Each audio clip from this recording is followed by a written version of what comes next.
સવારે, બપોરે કે સાંજે સૌથી ભારે ખોરાક ક્યારે લેવો જોઈએ?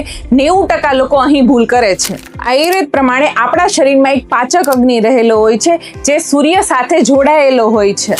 સૂર્ય જેમ સવારે નાનો, દિવસે સ્ટ્રોંગ અને રાત્રે ધીમો હોય છે, તેવી જ રીતે આપણો ડાયજેશન પાવર હોય છે. એટલે સવારનો નાસ્તો હળવો હોવો જોઈએ. પૌવા, ઉપમા તેઓ લઈ શકાય છે. બપોરનો સમય એટલે 10 થી 2 વચ્ચેનો ટાઈમ, જ્યારે અગ્નિ સ્ટ્રોંગ હોય છે, એટલે આ સમય દરમિયાન દિવસનો ભારે ખોરાક લેવો.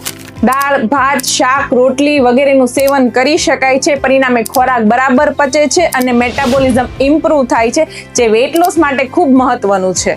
સાંજનો સમય જ્યાં અગ્નિ એકદમ વીક હોય છે, પરિણામે ખોરાક ઇઝીલી પચતો નથી. એટલે આવા ટાઈમે લાઇટ અને જલ્દીથી પચી જાય તેવું ડિનર લેવાનું, જેમાં ખીચડી, દાળ, ભાત, સૂપ વગેરે લઈ શકાય છે. ઘણીવાર રાતનું જમવાનું મોડેથી લેતા હોય છે અને ભારે લેતા હોય છે. પરિણામે gas, acidity, bloating, skin issue અને ખાસ વેટ ગેઇનની પ્રોબ્લેમ થઈ શકે છે.